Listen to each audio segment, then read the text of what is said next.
So, a few weeks ago, I uploaded an episode of my podcast talking about that 90s show, the new Netflix spin-off reboot of that 70s show. I did watch all of it. It was pretty bad, just as far as, the quality of a TV show goes. Just not very good. But most of my complaints were about the kind of eerie quality that I thought the series had, given that its primary and really only appeal is that it relies a lot on nostalgia. Most episodes have some sort of cameo from old cast members, or they make a lot of callbacks to jokes from the original series. But despite all of that, the reason that I watched, every episode, even though I hated it the whole time, is because I wanted to see if they would make any sort of reference to the character Hyde from the original series, because even though every other cast member who's still alive makes a cameo on the show, Danny Masterson does not, and for good reason, because if you were not aware, Danny Masterson has been credibly accused of rape by at least 5 women. So I wanted to see how the producers were going to handle that, since it is such a big elephant in the room when it comes to that 70s show and now that 90s show. The way that they chose to handle it, though, was by not addressing it whatsoever. And okay, sure, I didn't expect them to, refer to Hyde's character as if he had done the same things as Danny. I didn't expect them to make a direct reference to the crimes of Danny Masterson, but I thought that they would at least, kill him off or something. I mean, mention where his character's at, hopefully in a kind of disparaging way, Send the message that you are against what Danny did. I mean, remember when Mary-Kate and Ashley Olsen didn't want to be in Fuller House, so the entire Fuller House cast made that really shady remark toward them, and they all looked at the camera, and it was kind of a little rude? Well, Michelle sends her love, but she's busy in New York running her fashion empire. And yet, the writers for that 90s show are completely unwilling to address what Danny Masterson did at all. Now, I sympathize with the writers to a degree because while I think that the omission of even mentioning Hyde is kind of strange, I also don't know what exactly they could have done that would have been sufficient in addressing what Danny Masterson is accused of. What was kind of extra strange to me was the fact that the cast for that 90s show is doing promo for it, including the people who only have little cameos. They've all done interviews talking about what it was like to be back on the set and stuff like that. And yet, questions about Danny Masterson have just not come up in any interview whatsoever. So it's a little weird to me that none of these people feel the need to publicly distance themselves from a man accused of being a serial rapist. I mean, these things that Danny is accused of doing are some of the easiest things to come out against. So when I made that podcast episode, the only person on the original cast who had said anything about the allegations against Danny at all was Topher Grace, and he really didn't say much. Everyone else was completely silent, until a little bit after I uploaded my episode when Ashton Kutcher decided to weigh in. This is the first time that Ashton has said anything about the allegations against Danny, even though they were actually working together on the Netflix show The Ranch when the allegations were first coming out. So Ashton has been pretty close to this situation for a while, but it took until a couple weeks ago for him to actually say anything about it, which he did in an interview that he did with Esquire.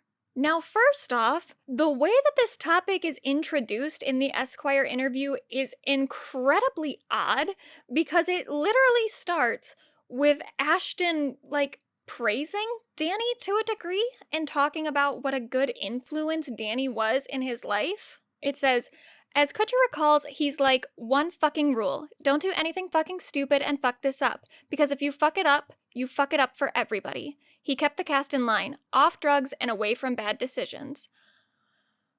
Yeah, I would really, really have rather him just do drugs.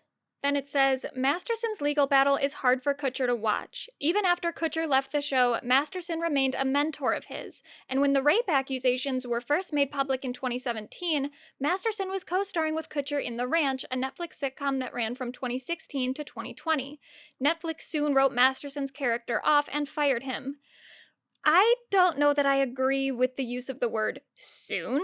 They kind of took a minute, but whatever, I'll let that one slide for now. He and Kutcher remain in touch. Kutcher speaks to Masterson's brother often. He says he thinks about Masterson's child and how the internet lives forever. Someday his kid is going to read about this, says Kutcher. Now, I've talked about this kind of cop-out reasoning when discussing the allegations against allegedly violent men before.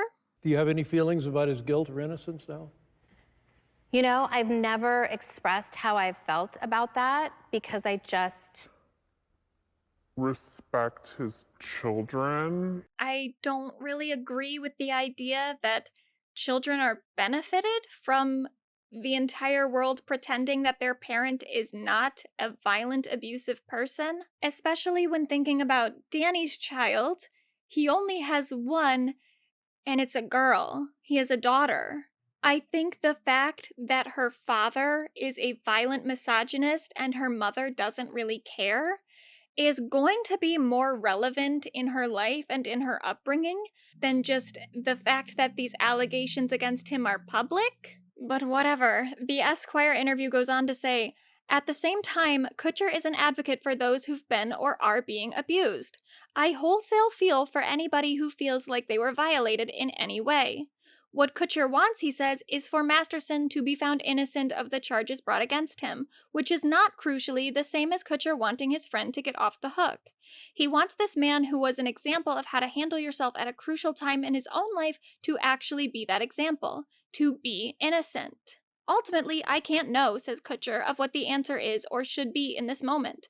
I'm not the judge, I'm not the jury, I'm not the DA, I'm not the victim, and I'm not the accused. And so in that case, I don't have a space to comment. He pauses. I just don't know. That is bullshit, because you don't have to be the judge, jury, DA, victim, or the accused to look at all the evidence against Danny Masterson and say, yeah, he's a rapist. It's just all there. I mean, for starters, this really isn't like a he said, she said kind of situation.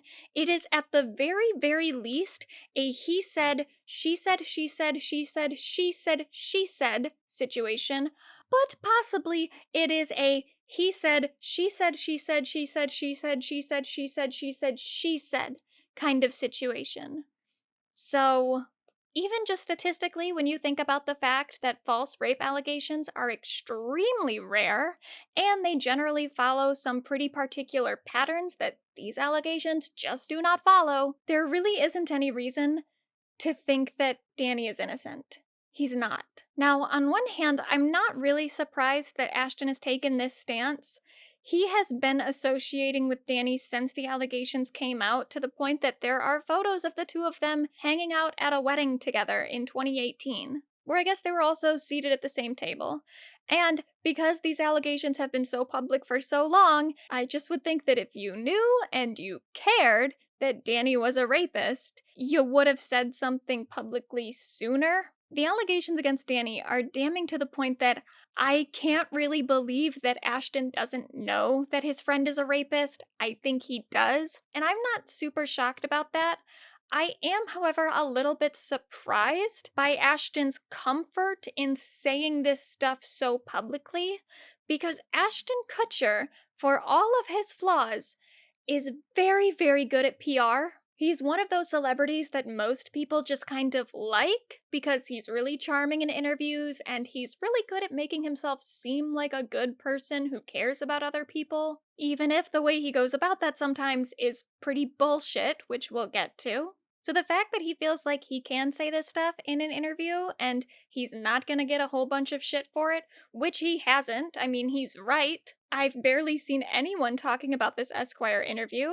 I've seen more people in the last few weeks making jokes about his lack of chemistry with Reese Witherspoon in the promotion for whatever fucking movie they're making together than I've seen people calling him out for supporting his friend, or at least hoping his friend is found innocent for a crime he absolutely did commit. Which leads me to the necessary conclusion that most people don't really know that much about the Danny Masterson case. I feel pretty certain that even the people who are aware that these allegations against Danny exist aren't totally aware of the details of the allegations or the evidence supporting them. Otherwise, I can't imagine why so many people associated with Danny haven't come out and just said that they don't like him anymore. Because if you even have like a pretty basic grasp on what's being alleged here, you probably think that Danny is guilty, and you think that what he's guilty of is like some of the most monstrous shit that a person can do. And it makes sense that not a lot of people understand the depth of these allegations because, number one, I don't think that the allegations against Danny have gotten a whole lot of media coverage. Obviously, there are outlets covering the trial that he was pretty recently involved in and will be involved in again because it was deemed a mistrial back in like October or November of last year, and it is going to be retried next month in March. There are outlets covering these court cases, but for sure, there's not as much interest in these allegations as with other big high-profile celebrity court cases. I mean, Danny Masterson is like at best a B-list celebrity. I don't think that many people really pay him much mind, and it's not like these trials are televised or anything, so no one's making like TikToks about them the way that they did with the Amber Heard Johnny Depp trial, which for the most part is a good thing. Those TikToks were vile, but at the same time, there was an awareness of that case that much of the public had that I don't think they have to this case against Danny, even though there's a lot in this case that is pretty significant beyond just Danny Masterson and his standing as an actor and public figure. I mean, the entire Church of Scientology is pretty well enmeshed in this case, and what happens with the criminal trial and then the additional civil lawsuit that will follow the criminal trial about these allegations, how those cases play out could have pretty wide-reaching effects in terms of how it affects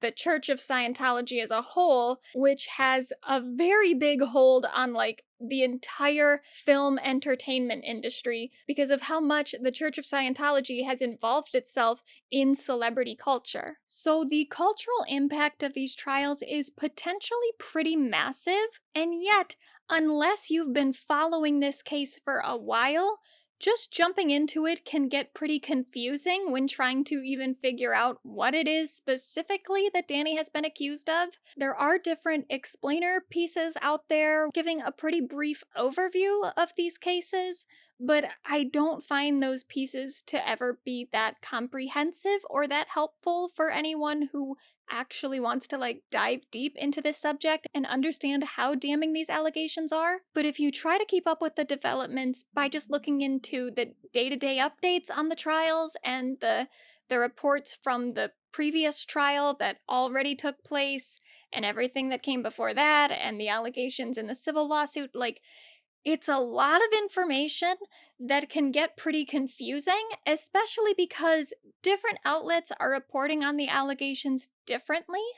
So, Tony Ortega at the Underground Bunker was one of the first journalists to really cover this story, and in his reporting on the matter, he would refer to the accusers as like victim A, victim B, C, etc. Then when other outlets started to get in on this, they started referring to the alleged victims as like Jane Doe 1, Jane Doe 2, etc. That is how they were referred to in the trial. But then, after the initial allegations were made public, some of the women accusing Danny of rape have come forward and publicly identified themselves, so other outlets will refer to them by their names if they're not still anonymous.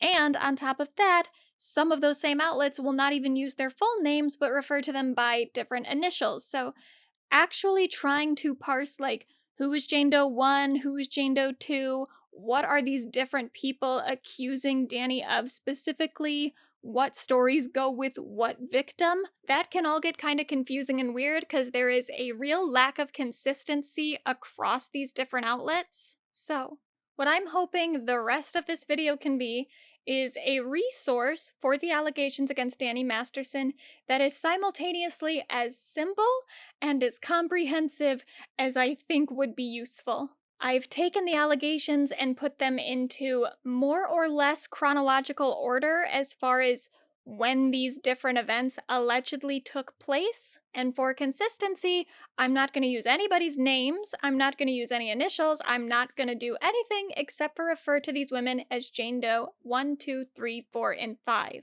I'm still going to keep these names consistent with how they appear in the trial, which means that even though we're going in chronological order and this is the first allegation or the first assault that allegedly took place, the first person we're going to discuss is Jane Doe 4. Because even though she is the earliest victim that we are currently aware of, she was the fourth woman to come forward to the LAPD. Now, I mentioned earlier that there is both a criminal trial and a civil lawsuit happening in regards to the allegations against Danny right now. In the criminal trial, Danny is being charged with the rape of 3 women. However, 5 women have come forward to the LAPD alleging rape. The reason that Danny is not being charged for 2 of them is that in the case of Jane Doe 5, the DA didn't think that they had sufficient evidence to corroborate her claims. And in the instance of Jane Doe 4, her alleged assault just took place too long ago that it didn't fall within the statute of limitations. But Jane Doe 4 did testify in the criminal trial as a witness to prove a pattern of behavior. In addition to that, unlike Jane Doe's 1 through 3, Jane Doe 4 is not a Scientologist, which is important because the defense's case rests on the idea that the 3 women that Danny is being charged with assaulting are alleging assault because they are all former members of Scientology, and they apparently want to get revenge on the church for some reason. They have some sort of vendetta against Scientology, and that's why they're accusing Danny of raping them as a way to bring down the entire religion. So the fact that Jane Doe 4 is also alleging something happened to her that is very, very similar to what Jane Doe's 1 through 3 are alleging, and yet Jane Doe 4 has no association with Scientology whatsoever, is evidence that these women are not just trying to get one over on Scientology, they were actually assaulted. The alleged assault of Jane Doe 4 took place in 1996 when she and Danny were working on a movie together. One of the things that she alleges is that Danny used to stare at her in a really kind of hard, intense way, and that is something that the other women in this case have also alleged, that Danny had this way of just like looking at you with what Jane Doe 4 describes as like a harshness that left her feeling intimidated and confused. One night, Danny pressured Jane Doe 4 to come to an after party at his house with some other actors. While she was there, she recalls drinking and getting lightly drunk, and then her and another actor decided to sleep at Danny's house. But in the middle of the night, Danny came into the spare room that her and the other actor were staying in and dragged Jane Doe 4 out, saying that the other actor was going to take advantage of her in some way. And around this time, she said that she started to go in and out of consciousness, not in a way that really made sense with her just being really sleepy, or in a way that made sense with the amount of alcohol that she had consumed. This will also become a pattern. I am going to warn you that I'm going to go into detail about not just the fact that these women were allegedly assaulted, but also the details of how they were allegedly assaulted, because it does matter when establishing Danny's patterns as an alleged serial rapist. So Jane Doe 4 said, "When I became conscious again, he was having sex with me. I woke up on my back in a bed and he was on top of me. He was penetrating me vaginally with his penis." She then went on to describe the act as him pounding her, and that word is going to come up a few more times. She said she woke up the next day to Danny looking at her almost sweetly as if they had been on some sort of romantic date or something, and her clothes were thrown all over the room. She said, "My vagina was sore and so was my anus. The insides of my thighs were tender and bruised. I felt my whole body was in pain, like an incredible hangover, but extreme." Now, as is not uncommon with crimes like this, Jane Doe 4 said that she didn't really want to contextualize what happened to her as a rape or as an assault. She tried to just kind of write it off in her brain as like a bad night, and thus she didn't stop associating with Danny immediately. And about a month after that initial incident, she alleges that Danny came over to her house and raped her again. This time he came over with a flask that he encouraged her to drink out of. She can't recall if he ever drank anything from the flask. And within 15 to 20 minutes, she started to feel extremely intoxicated. She said, "We went from talking and it moved to him taking off my pants and him starting to have sex with me. I was telling him I didn't want to have sex and he was laughing and continuing on. I was telling him to stop and I also told him that he didn't have a condom on and he said diseases are in the mind." She said she went completely unconscious and didn't remember anything after that until the next morning when Danny woke her up and asked her to drive him to a baseball game. She told jurors that when she woke up, she was feeling shaky and hungover, and yet again her vagina and anus hurt and she was feeling pretty out of it. So those alleged incidents occurred in 1996, the same year Danny began dating Jane Doe 3, whom he would remain in a relationship with until about 2002. Now, Jane Doe 3 has alleged quite a few things about her relationship with Danny, such as he brought her into the Church of Scientology when she was about 19. He would regularly insult her appearance while they were dating. At one point, he took a photo of her nude and refused to delete it. She later told detectives that it was common for Danny to spit on her, and usually he would spit somewhere on her face. He would also allegedly manipulate her with silent treatment, sleeping in separate rooms, and would sometimes make her get on her hands and knees to apologize to him. She also alleges that Danny would use penetrative sex as a punishment for her. She said over the course of their relationship that Danny never asked for sex but rather demanded it. She said that once Danny dragged her naked across their bedroom floor while berating her appearance, he then threw her, still naked, into the hall and locked the bedroom door. What's interesting about that allegation is that when it was brought up in the recent criminal trial, Danny's defense attorneys decided to defend that by saying that Jane Doe 3 had untruthfully taunted Danny in the early years of their relationship with the claim that she had slept with his brother. That remark upon Jane Doe 3's return from a trip to Paris is part of a sequence of events that led to Danny dragging her along the floor of their Hollywood Hills home. I'm not really sure how that makes what Danny did okay, but there you have it. Now, Jane Doe 3 says that when she brought the issues that she was having with Danny to an ethics officer in the Church of Scientology, she was told by that ethics officer that it was her job as Danny's girlfriend to give him sex whenever he wants, and that if she complied, these things wouldn't happen.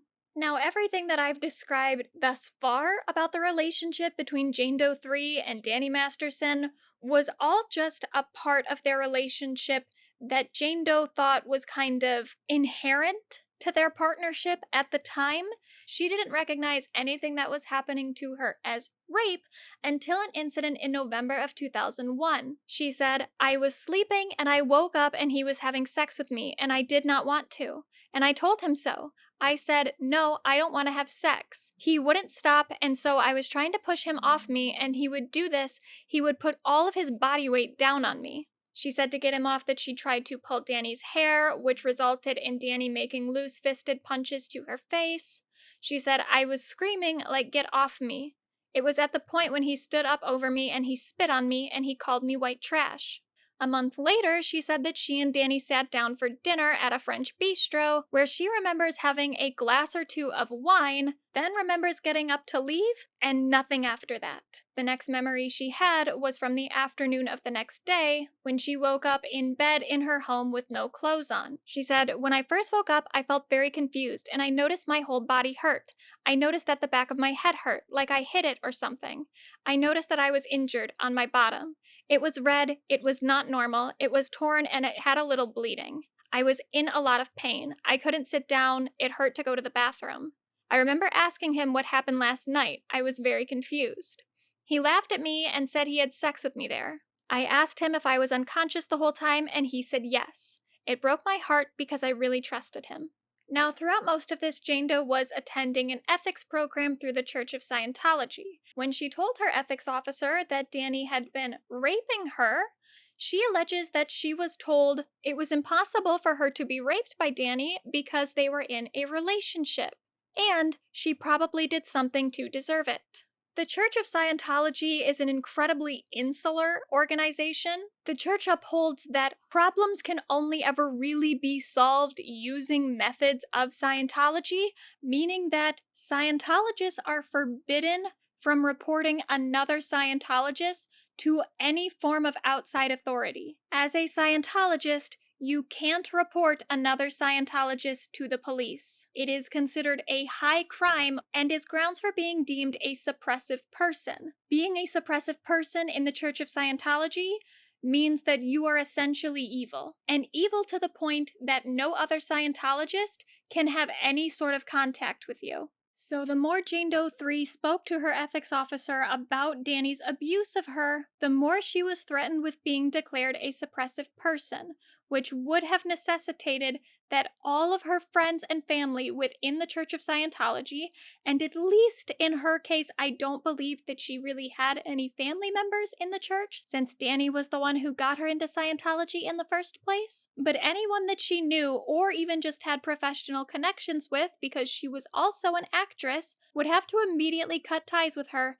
if she made any sort of public statement against Danny or if she went to any sort of outside authority. At one point, her ethics officer presented her with a document that was essentially an NDA barring her from ever speaking about her relationship with Danny publicly, and though she signed that document, she claims that she was not actually permitted to read it or receive a copy of it after she signed. After her and Danny broke up, Jane Doe 3 would never really speak of the alleged rapes that she suffered while in a relationship with Danny until 2011 when she told her current husband about it, and then spoke about it to an abuse and incest hotline as well as the Austin police in 2016. Next up, we have Jane Doe 1, whose first alleged assault by Danny took place in September of 2002, when she says that he penetrated her anally against her will. However, she was forced to make peace with him by ethics officers within the Church of Scientology. Then in April of 2003, she was allegedly assaulted by Danny again when she went to his house for a party. She said that throughout the night she passed in and out of consciousness despite drinking only about half of a fruity vodka that Danny had handed her. After she started to feel kind of out of it, Danny picked her up and threw her in a jacuzzi.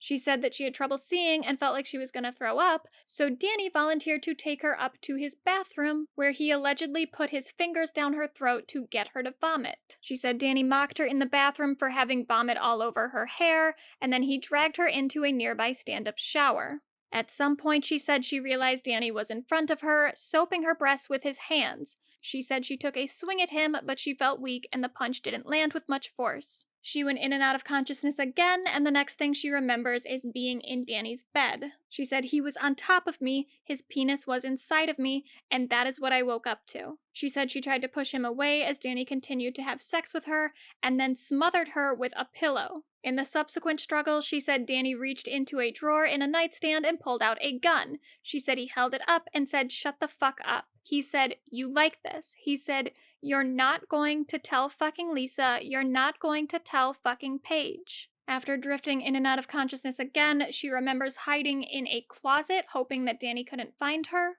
And then the next morning, she went downstairs and bumped into Luke Watson, a friend of hers and Danny's, and another Scientologist. According to Jane Doe 1, Watson said, "You're not going to say a word. You're going to go straight to the president's office now." She said that Watson had already told her that Danny had already been there to see the president himself.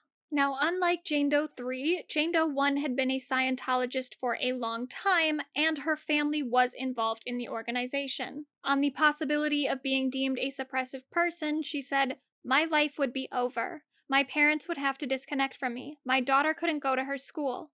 I wouldn't have anywhere to work or live. I wouldn't have anywhere to go." Jane Doe told her ethics officer, Julian Swartz, that she had already told a friend about what had happened to her at Danny's house. Swartz allegedly told her to go back to that friend and tell him that what she said about Danny was not true and she was just joking. She said she attempted to explain to Swartz that what had happened to her was rape. This infuriated Swartz, who insisted to Jane Doe 1 that this was not rape and that she was not to use the R word again. She then had to complete an ethics program that Swartz had designed, which required her to report to Swartz daily and get his permission to travel. She said the ethics program also included frequent and seemingly endless auditing sessions in which Jane Doe 1 was repeatedly asked to admit to past crimes that she allegedly committed during previous lifetimes. She was pressured into confessing to evil purposes she had toward Danny, Scientology, L. Ron Hubbard, and others. So the manipulative tactics that the church uses against its own members is really imperative here to understanding why these women didn't necessarily see themselves as victims immediately, because the ethics programs that they were in was actively trying to convince them that they were responsible for their own trauma.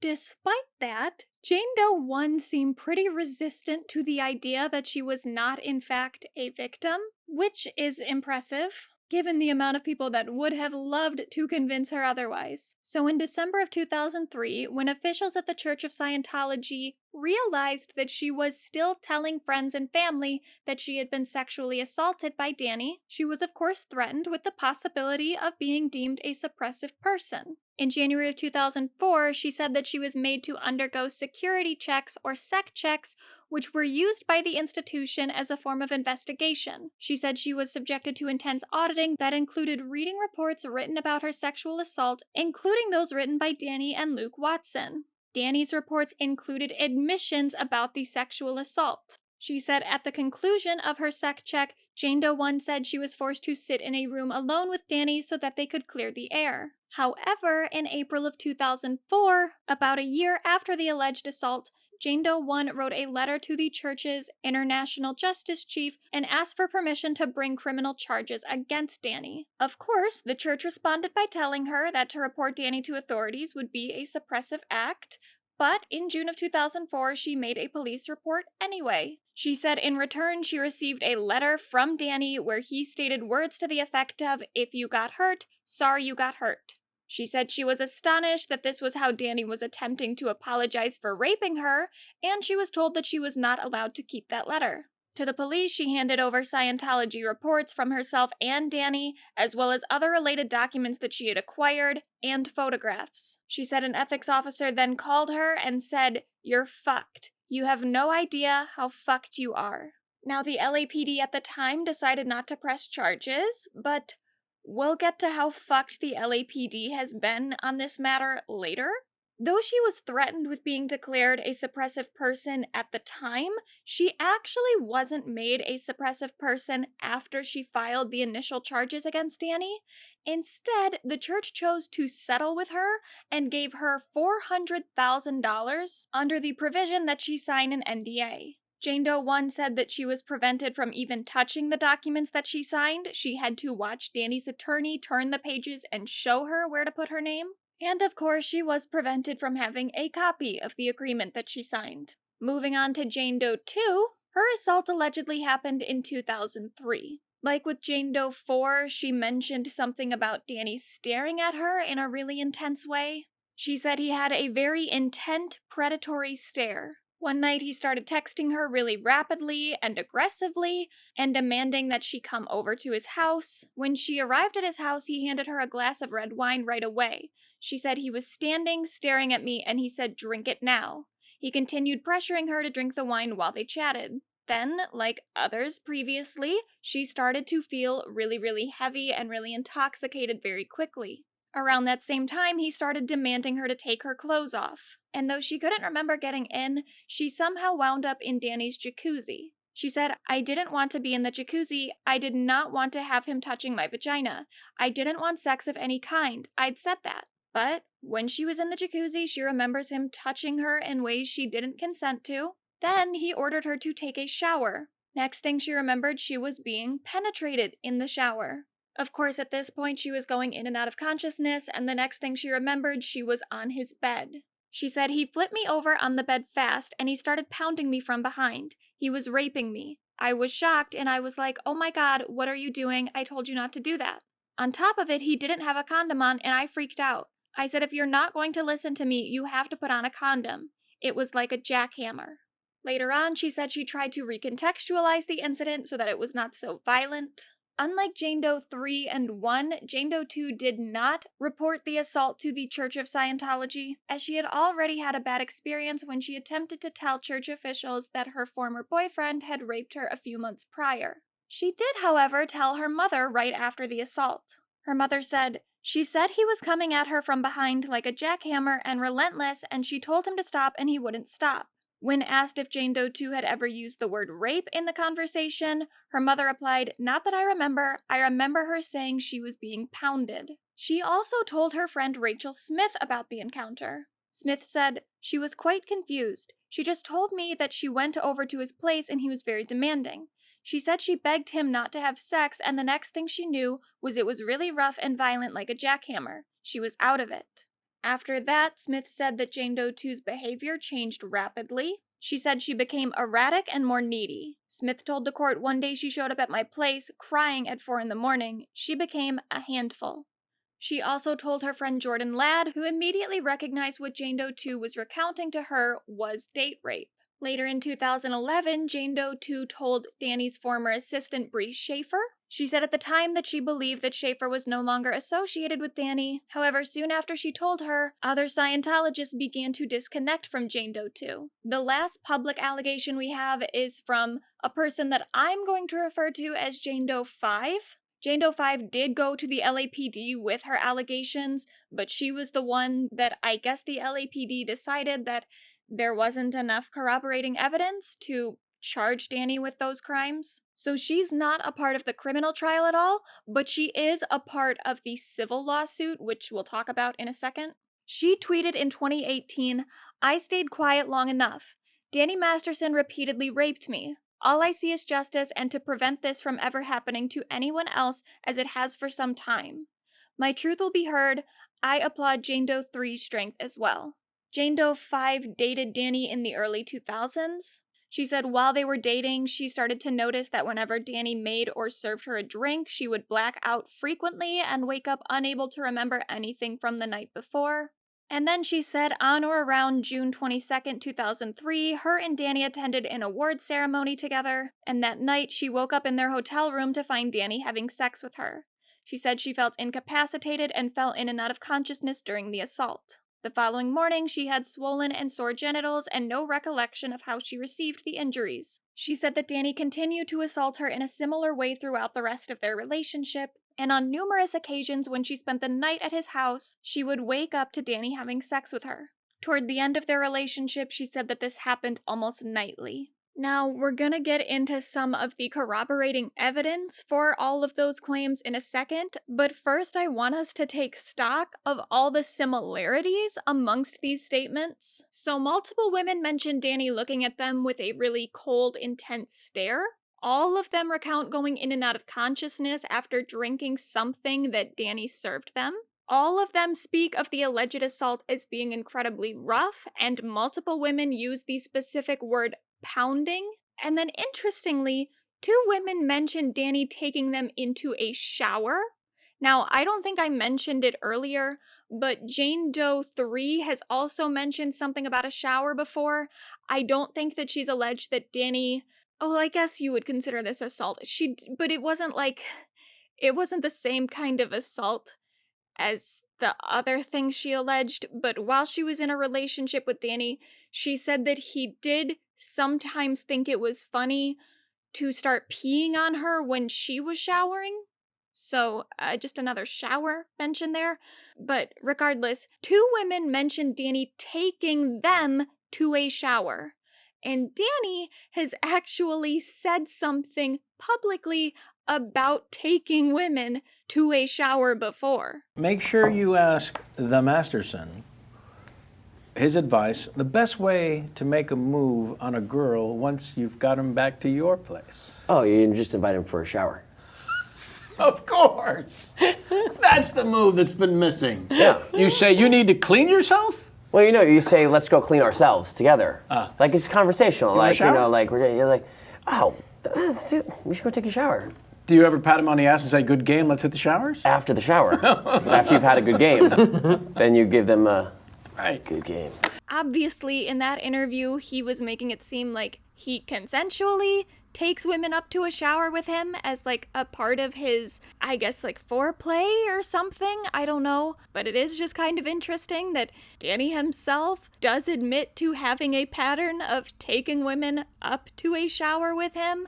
And 2 of these women said that he did so non-consensually. Multiple of these women also mentioned that they were not just raped vaginally, but anally. And for a bit of time in his early career, Danny actually worked as a DJ. And from 1997 to 2003, he went by the stage name DJ Donkey Punch. Donkey Punch is slang for an act of sexual assault in which a man having sex with a woman anally punches her in the back of the neck to get her asshole to clench up. It's so funny because my understanding too is that it was very popular among the prison world, this phrase, donkey punch. But when you go online, it's all heterosexual, everything's fine. This is what happens to your girlfriend or sexy lady partner. Exactly. Yeah. And the thing is that when I had the donkey punch, it was a shot to the ribs. Really? That made the cough to release the back muscles. But then I think it became back of the head where you knock somebody out or something. Yeah. And that's not the donkey punch I know. That's not the one you condone. No, because that's violent. This isn't the only time that Danny has kind of made a joke about behavior that is pretty nasty and behavior that he himself has kind of been accused of doing something similar to. I mentioned earlier that Jane Doe 3 alleges that in her relationship with Danny, he at least on one occasion took a nude photo of her, which he refused to delete. And that is a pretty gross violation of someone's privacy and sexual autonomy. And while it doesn't seem to have happened here in the exact same context, Danny did make a joke about having nude photos of Ashton Kutcher. I have more photos of Commando Kutcher here, naked in a club, than probably anybody. No way. Are you serious? Oh, yeah. Only With my had, like, Polaroid. after it closed. Well, you know. The full Kutcher. Yeah. No, you have 0 pictures of the full Kutcher. Okay. Wow, it's funny you should say that because no. Now, Ashton seems to take that statement in pretty good humor, but I don't think it's a coincidence that some of the things Danny has been accused of are also things that he readily jokes about doing. Moving on, the primary defense that Danny's team is taking is to accuse Jane Does 1 through 3 of having some sort of vendetta against the Church of Scientology, and their allegations are just a part of an organized conspiracy to take Danny and the church down. But let's remember that though the 3 women whose rapes he's being charged with are former Scientologists, Jane Doe 4 and Jane Doe 5 were never Scientologists. And they also allege that they were raped by Danny. What their motives would be, I don't know. But more importantly, all of these allegations existed prior to any time in which these women could collaborate with one another and conspire against Danny or the church. So first off, there is record of Jane Doe 1 and 3 making reports to the Church of Scientology about their alleged assaults almost immediately after they happened in the early 2000s. Jane Doe 1 also, of course, made a report to police in 2004. In addition to that, she told her non-Scientologist cousin Rachel about the alleged assault around the same time. And Lisa Marie Presley, who was friends with Jane Doe 1 at the time and was raised in the Church of Scientology before she disconnected, told the LAPD during their later investigation that she had been asked by the Church of Scientology to persuade Jane Doe 1 to not report Danny to the police. While Presley initially complied with that, once she broke away from the Church of Scientology later in life, she reportedly apologized to Jane Doe 1 in 2014. Presley was actually on the witness list at the start of the criminal trial back in October, but she was never called to the stand. There was a question about if she would actually testify in the upcoming retrial, but she's dead now, so... As I mentioned earlier, Jane Doe 2 told her friends Rachel Smith and Jordan Ladd, as well as her mother shortly after the alleged assault. Jane Doe 3 told her husband about the assault in 2011, and there is record of her calling the abuse and incest hotline in 2016, as well as making an Austin police report in 2016. Now, what led up to her making that report was Jane Doe 3 having a conversation with Damian Perkins, who was actually a witness from the night that Jane Doe 1 was assaulted. Damian Perkins was not called as a witness in the criminal trial. For what reason, I don't know. But Tony Ortega at the Underground Bunker published the letter that he sent to the LAPD back in 2017 while they were investigating Jane Doe 1 and Jane Doe 3's claims. In the letter he wrote, "About a year and 3 months ago, I spoke with Danny Masterson's ex-girlfriend Jane Doe 3. She asked me about something unrelated and she didn't really know my friend Jane Doe 1. I said to her out of the blue that I believed that Danny had raped Jane Doe 1 and asked if he'd done something like that to her. She freaked out and said, 'Oh my God, he did that to me all the time and used to beat the shit out of me.' That began a snowball effect, and here we are." So Perkins had been at the party where Jane Doe 1 alleges she was assaulted. Here's what he writes about that night. "The beginning of what happened was at the pool. Danny yelled at Jane Doe 1 and everyone, 'Jane Doe 1's going in the pool.' He then pushed her into his jacuzzi. Jane Doe 1 had only had one drink, and although I did not see Danny make it, she clearly remembers that he made her a drink in a red cup, and she drank part of it before he shoved her into the jacuzzi. She got out of the pool, and I went over as well to make sure she was cool. There were about 10 to 15 people out back, if I recall correctly. She was a little quiet and irritated. I was irritated toward Danny that he had done that to her. I asked to get a towel, but rather quickly Danny had brought her one and wrapped it around her. Luke Watson and Danny sort of got in between her and me physically to take over. Danny said he was going to take her upstairs and help her dry off, and myself and a couple others were like, whoa. We were just teasing him, as never in a million years would we have thought that he would do anything to her. Danny said, no, it's not like that. I would never do anything. She's my homie. Danny picked her up and began to bring her upstairs. I remember she was resisting, but she seemed a bit drunk and out of it at that point. Again, I was just thinking that Danny was going to dry her off and get her some fresh clothes. I didn't think anything more about it as I knew she was in good hands, and I continued hanging out with people at the party. At some point, about an hour or an hour and a half later, I recall seeing Jane Doe 1, who came up to me. She said, "Oh my God, Danny just raped me." Her hair was still a bit wet and she had bare feet. I remember feeling shocked and then Luke Watson saying, "No, that's not what happened." I was very concerned as she was loopy. I asked what was wrong with her. Luke and someone else said, "We think someone roofied her at the club." I remember trying to help her as well as get her some water in the kitchen, and she was sort of stumbling around, and Luke and Danny wanted to get her back upstairs. I thought to myself, that makes sense why she's acting so weird. She didn't want me to interfere though, and I remember thinking that they would get her back upstairs and she would sleep it off and be better. Again, the thought never entered my mind that Danny would have or could have raped her right there at the party, especially with people downstairs, and especially not to Jane Doe 1. This all happened very fast, but Danny had her by the waist and was dragging her back upstairs. She was screaming and yelling at him, "Get the fuck off me, get the fuck off me," and cursing at him. I remember myself and others kind of yelling up toward her, "It's okay, calm down, he's going to take care of you," and other things. And in my mind, I remember thinking about how messed up it was that somebody would have drugged her at the club. As best I can recall, after that, she quieted down and I didn't hear anything from her.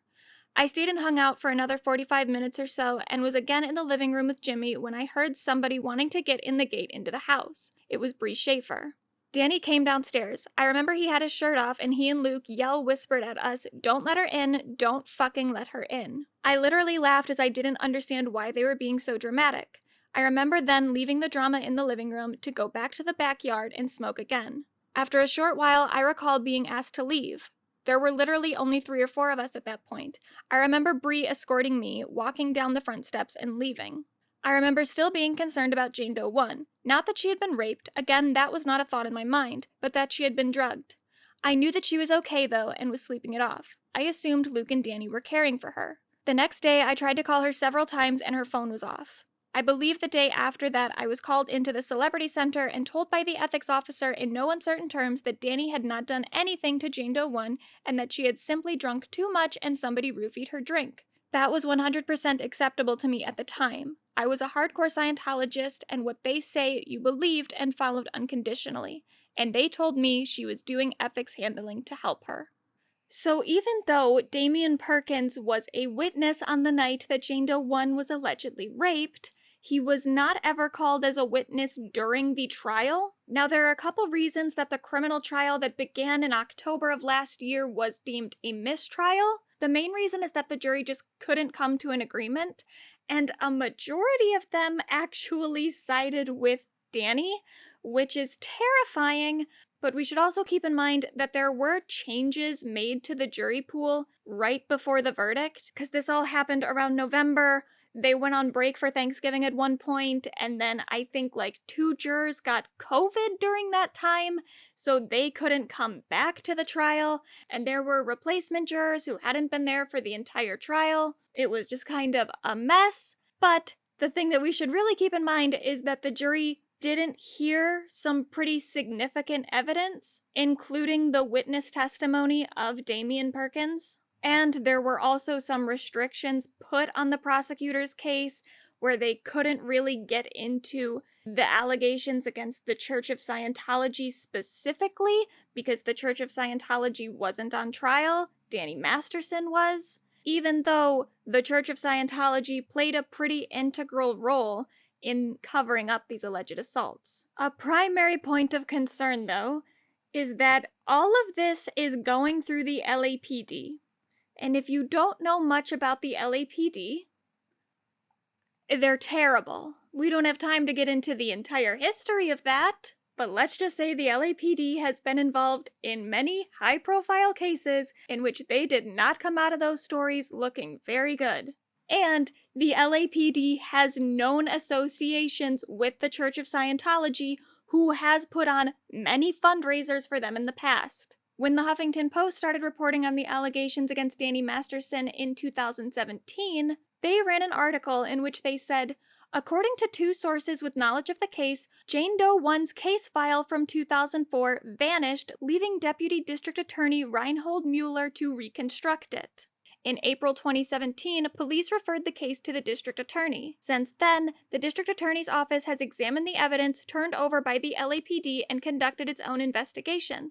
Despite compelling what one law enforcement source described as overwhelming evidence, the charges have not been approved for filing. The evidence includes audio tapes, emails sent to and from Scientology officers at the time the alleged rapes happened, forensic computer evidence, and a threatening handwritten letter Masterson sent to one of the alleged victims, according to 2 people with knowledge of the evidence in the district attorney's possession. The Huffington Post also obtained a phone call between one of the alleged victims and Jenny Weinman, Danny Masterson's longtime publicist. The Huffington Post writes, 2 of the women accusing Masterson of rape have told HuffPost that Weinman played an integral role in covering up Masterson's alleged crimes. Huffington Post also posted a short excerpt of the transcript of the call between one of the victims and Jenny Weinman, where Weinman said that Jane Doe 3 could not have been raped by Danny because they were in a relationship at the time. Jane Doe 3 also alleges that after she came forward to the police about her alleged assault in 2017,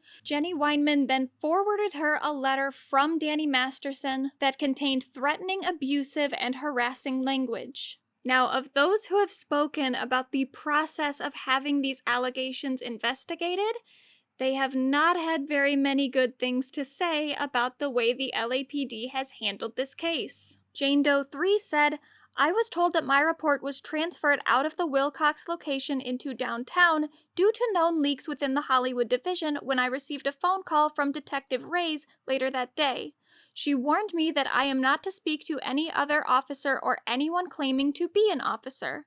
She told me that she has taken our police reports out of the LAPD computers so that no one could see them. She said she had them in a vault that only she and her captain could access. She told me that this was done to safeguard the case after she agreed that there are leaks in the LAPD and that some LAPD officers are very friendly with the Church of Scientology. She said that Reyes asked her and the other victims to make controlled phone calls to try to get Danny and others to talk about the alleged crimes. The victims were each assigned phone numbers that they could give out so that if Danny or other witnesses called it, the calls would be automatically reported by the LAPD. Jane Doe 3 complained that Detective Reyes never gave her much guidance on the phone calls except to tell her that it would be acceptable if she lied during the conversations. She wrote, Reyes told me many times that the DA said that if we fail the recorded phone calls, then Reyes would have to find other victims independently of me and the other known victims. But besides the phone calls, there were witnesses to the incidents, and although Reyes said they would be interviewed, they have not been interviewed at this point.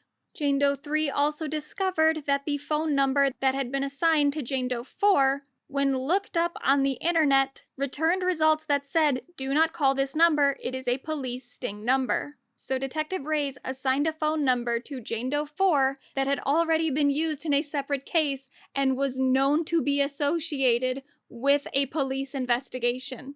Jane Doe 3 said that Reyes continued to put pressure on her to get better information in her recorded phone calls and that time was running out. She said, she suggested I up the heat on the publicist. Not knowing what that meant and being under tremendous pressure to not fail Reyes or the case, I gave the publicist an ultimatum. I told the publicist that if Danny doesn't do the right thing and apologize to me, that I would back Jane Doe 4 up and go public as well. She said, Reyes then accused me of ruining the calls with my ultimatum, so instead of Reyes thanking me for spending the past month constantly making heart-wrenching calls to truly horrible people, she blamed me for ruining this part of the case. Danny's people are collecting the witnesses to get them on the same page. I asked Reyes why she won't get their official statements before they are compromised. She told me again that she is looking for other victims. She said a couple weeks earlier, Reyes had said something to her that now seemed to be prescient. Reyes totally out of the blue told me that at any time I can walk away from the case. She told me she would not be mad at me. No one would be mad at me. She would totally understand. It felt like she wanted me to walk away. After all that, Jane Doe 3 asked Reyes for a copy of her police report. Jane Doe 3 wrote in her email that instead of a rape investigation, the charge was listed as sodomy, which carries a lesser potential penalty, and the description of the incident was poorly written and inaccurate. At the time all of this was written, it said that Jane Doe 3 tried to get the rest of the report, but so far hadn't been able to. And during the trial, Jane Doe 2 said, Reyes was doing things that were very, very shady and suspicious to me regarding our case. I felt we were in danger and I felt something was going on. She was sending me happy face emojis. She was not interviewing the witnesses. She was not professional. Now, after these alleged victims were able to recognize what had happened to them was rape, a few of them reached out to Leah Remini, who had written a book about her time in Scientology and was making the show on A&E called Scientology in the Aftermath. It's not the point of this video, but I want it known that I fucking love Leah Remini. Now, Leah, as she would, because she's amazing, took these women's allegations very seriously and met with Detective Reyes from the LAPD. Leah said, I told her these victims deserve to be heard. I pointed out to her that there was a framed picture of a Scientologist on their wall, actor Michael Pena. Do you know what that says to a young Scientologist who comes here to seek justice? My experience with the LAPD has not been good. I asked her to do the right thing by these girls, and I told her that the world is watching. So I've mentioned a few times that there are 5 women who have come forward publicly with their allegations, those being Jane Does 1 through 5. But there are other victims whose stories we have not heard yet. In 2020, the Underground Bunker reported that the LAPD had formally contacted at least 7 women alleging sexual assault. Then, in September of 2022, the Underground Bunker reported that law enforcement was informed of another victim. So we are aware of 5 women who have come forward, and Jane Doe 5 we only really know about because she's a part of the civil lawsuit against the Church of Scientology, and she made that tweet in 2018 alleging that she was raped by Danny Masterson. But she's not involved in the criminal trial at all. But I have no information about these other potential 3 victims, 2 of which have at least been contacted by the LAPD, and the other law enforcement has at least been informed of. Why those allegations are not a part of the charges against Danny, or at least being brought forward as some sort of witness like Jane Doe 4 was brought forward, I don't know. Even if these other 3 women didn't want to testify in court against Danny, I don't see why they can't make some sort of anonymous statement that could at least be presented as evidence of a pattern of behavior in any sort of upcoming trial. Maybe they will be when the case gets retried in March. But at this moment, the only thing I can conclude is that these allegations exist. But I definitely would not blame any of these women for not coming forward themselves, because the women who have come forward have alleged some pretty heinous harassment that they have received, particularly at the hands of the Church of Scientology itself. The church also practices something that they call fair game, which means that they have taken on the perspective that anything they have to do to silence opposition from a suppressive person is warranted. So there are 5 plaintiffs involved in the civil lawsuit against the church. Jane Doe 1, Jane Doe 2, Jane Doe 3, Jane Doe 3's husband, and Jane Doe 5. There are a few things that all of them claim to have gone through as victims of fair game. So all of them allege that at various points their car doors or trunks would just be found open, indicating that someone was breaking into their cars. They've all had people rummaging through their trash. At least 2 of them allege that they had to move to a new house to get better security. But once they moved there, even though the house they selected was pretty much covered by trees on the adjacent properties, so it would be harder for other people to spy on them from outside their property, once they moved into those houses, a bunch of those trees on different lots started disappearing. And 2 of them alleged to have had trees on their own property poisoned so that those trees too had to be cut down. They all allege to have been harassed and stalked in public. A few of them allege that they have been involved in car chases in which they were ran off the road. They have had their social media accounts and emails hacked. They've had their home security systems hacked. Their cell phones have been hacked and bugged. Jane Doe 1 said that her cell phone map application would frequently malfunction and redirect her to a neighboring property instead of her own home. They've had their bank accounts compromised and been victims of credit card fraud. Jane Doe 1, Jane Doe 3, and Damian Perkins have all claimed to have found Steve Miller surveilling them. Now, at first, when I read that in the complaint, I thought, Steve Miller, that sounds like Steve Miller Band. But it couldn't be the same person, right? I mean, Steve Miller isn't a totally uncommon name, I wouldn't think. So they must be talking about someone else? But then I looked it up, and apparently Steve Miller of the Steve Miller Band is a pretty dedicated Scientologist.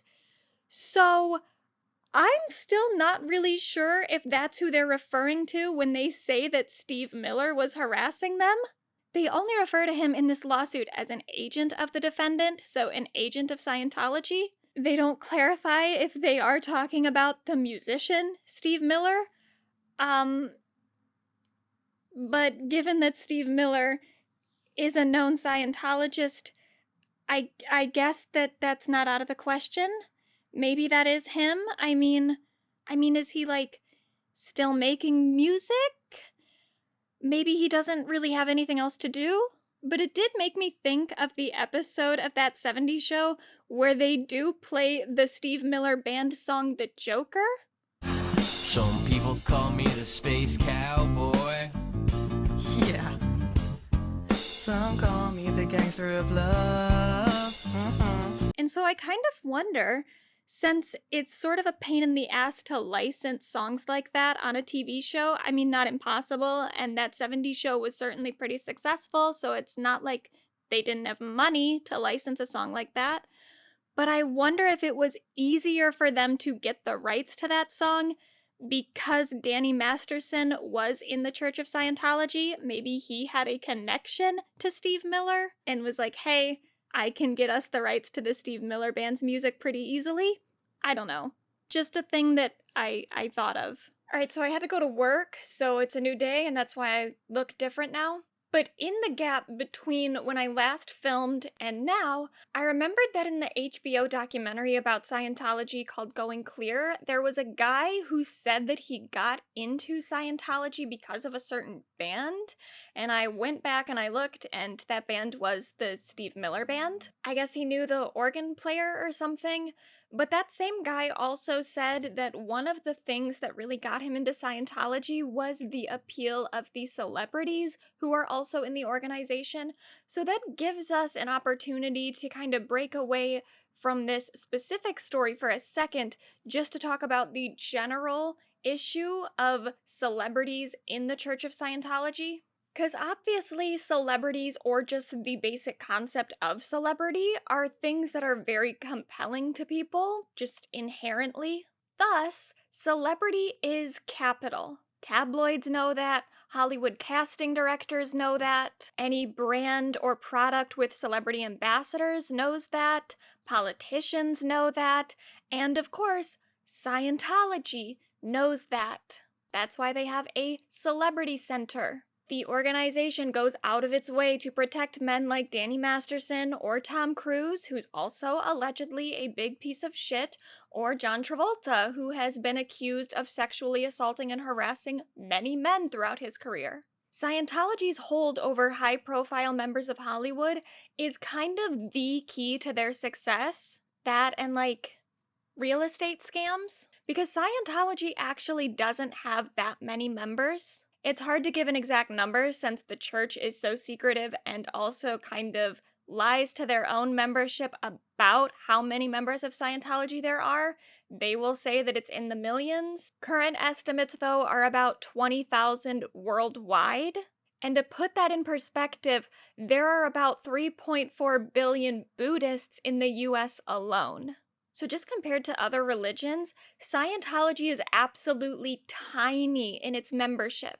But they are willing to spend a lot of time, money, and resources to recruit, promote, and protect their very high-profile members. For only having about 20,000 members total, Scientology has a lot of celebrities in their membership, like Tom Cruise, John Travolta, Kirstie Alley up until her death, Juliette Lewis, Jenna Elfman, Elizabeth Moss, Laura Prepon until recently, who was actually brought into the church because of Danny Masterson and her relationship with Danny's brother, Chris Masterson, who played Francis on Malcolm in the Middle. And that one makes me really, really sad because Malcolm in the Middle is probably my favorite sitcom, and Chris contributed toward paying Danny's $3.3 million bail to not just sit in jail while this trial goes on. So not only do I have trouble watching that 70s show now, I also feel a little bit of pain when I watch Malcolm in the Middle, which is a bigger deal. And just to ruin another sitcom for you, quite a few of the cast members on My Name is Earl are or were Scientologists at the time the show was on, to the point that some people have alleged the show was actually just low-key Scientology propaganda. Hollywood has a ridiculous amount of power over pretty much the entire Western society and culture, and Scientology has a ridiculous amount of power in Hollywood. And they maintain that power by using things like fair game. Though these fair game tactics can and sometimes are used against individuals who haven't made accusations against people quite as famous as Danny Masterson, the intensity of this process is undoubtedly influenced by the fact that Danny Masterson is a celebrity who Scientology feels like they need to protect. Going back to the tactics used against Danny's accusers specifically, as I just mentioned, 3 of the plaintiffs allege they encountered Steve Miller at some point, and then all of them at some point encountered a woman named Kathy Gold, who is also a Scientologist. And in their lawsuit it states, Gold threatened to commit serious and violent crimes against plaintiffs, including murder. Gold accused plaintiffs of being religious bigots and liars. To Jane Doe 3 specifically, Gold allegedly threatened to report her to Child Services to have Jane Doe 3's then 5-year-old twins taken away from her, and further threatened that the children would be drugged and raped.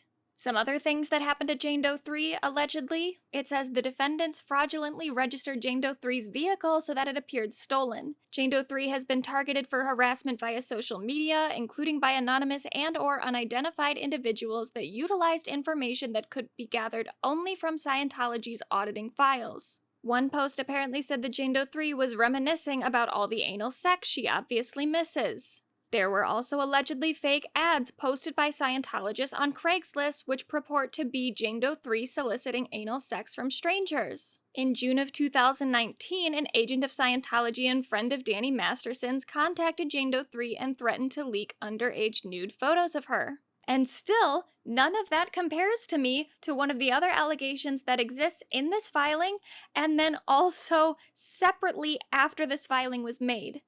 Jane Doe 3 and her husband, who is also a part of this lawsuit, allege that 2 of their dogs were killed. So in the lawsuit, they mentioned that one of their dogs just appeared one day with unexplained traumatic injuries to the neck. Then in 2020 on Instagram, they posted a photo of a different dog and captioned it, "We had to put her down today. This is the result of eating rat poison rolled up in raw meat. This is the second dog we've had to put down due to the harassment from private investigators and Scientologists. This only makes us stronger. My boys named her Biscuit. They still don't understand what's happening. We said goodbye to her and let her go peacefully." Then for some of Jane Doe 1's allegations, she said a woman once used a flashlight and pointed the beams into various windows of her home, including the bedroom of her children. She said she found phallic clay objects that had been thrown into her backyard. She also became the victim of prescription fraud. Jane Doe 5 alleges that she was also the victim of harassment, despite the fact that she's not even a part of the criminal trial against Danny. This is the woman who made the tweet in 2018. She apparently owns a food truck, and she said that her food truck was vandalized by Scientologists. On more than one occasion, unknown individuals attempted to break into her food truck. There were false reviews posted about her food truck online, and an unknown individual or individuals attempted to list her food truck for sale. Her family's physical safety has also been compromised, as she alleges that one night, at approximately 1 a.m, someone from the Church of Scientology threw something through a window where her 13-year-old child slept. Shortly after speaking with the police, she said that one night when she was at a restaurant, she began being taunted by others in the restaurant talking loudly of anal sex and rape. And when she later left the restaurant, those same people left as well and followed her to her car. So not only were these women allegedly raped in the early 2000s, they have since been terrorized for coming forward about those rapes. The fact that no one who has been associated with Danny in the past has really made a definitive stance against him is pretty disturbing. Laura Prepon certainly knows more than she's ever let on, because she was incredibly close with Danny when those alleged rapes first happened, and those women were going to the church about it. Laura was also a part of the Church of Scientology at that time, and allegedly took part in the effort to silence at least Jane Doe 1, who said that she had an encounter with Laura in early 2004, right after she told the church about her alleged rape. A source told the Underground Bunker that she saw Laura in the parking lot at the Celebrity Center when Laura started asking her questions like, "Why are you at CC? What are you doing here? Why aren't you hanging out with the crowd?" And the source said, Jane Doe 1 knew exactly what was going on. She had to act chipper, like nothing was wrong, and yet she couldn't say why she was really there. Prepon even asked her if she was upset with Danny, and she had to say no. The article writes, "Our source explained that if Jane Doe 1 had answered in any negative way or acted curt or rude, Prepon could have written her up and it would mean a declare order for her and her excommunication, forcing disconnection from her by family members. It's not unusual for a Scientologist to be written up for being rude or antisocial, and Jane Doe 1 had been written up for something similar just 6 months before. She told me that she had known Laura well before this, and these weren't the kind of questions she would simply ask a friend," the source says. Jane Doe 1 told her friend that the encounter with Laura Prepon in the parking lot at the Hollywood Celebrity Center was one of the most difficult things she had to go through during the entire ordeal, and there was no doubt in her mind that Prepon had been sent there to trip her up on Masterson's behalf. Now that's just an allegation, and it's pretty speculative as to Laura's motives in that encounter. But since we know that Lisa Marie Presley has also alleged that she was asked by the Church of Scientology to persuade Jane Doe 1 specifically from not making any allegations against Danny, this definitely fits in line with the kind of tactics that the church would use. Now in 2021, Laura actually told People magazine that she had left Scientology about 5 years prior, so around like 2016. And the statement she made I thought was pretty disingenuous. She said, "I'm no longer practicing Scientology. I've always been very open-minded ever since I was a kid.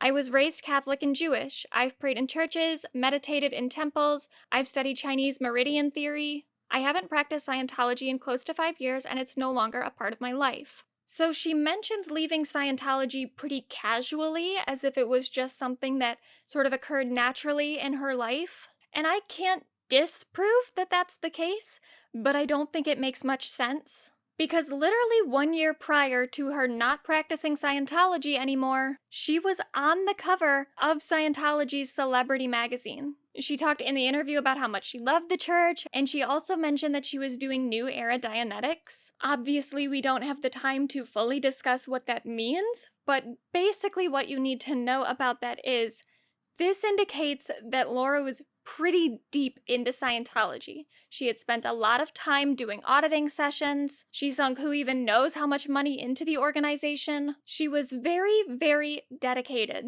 If you want to learn about this from the perspective of a former Scientologist, you can watch Aaron Smith Levin's video talking about Laura Prepon, where he discusses why this wouldn't have just been a casual decision for Laura.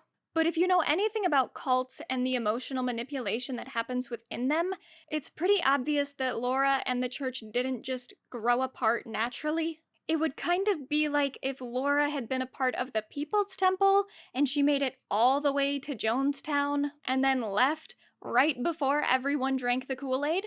And then when she was asked about it later, was just like, yeah, I just decided it wasn't for me after all. Like, bitch, you were so dedicated to the religion that you moved continents. Clearly, something happened specifically that caused you to leave. So, of course, there's speculation that Laura's exit had something to do with the allegations against Danny.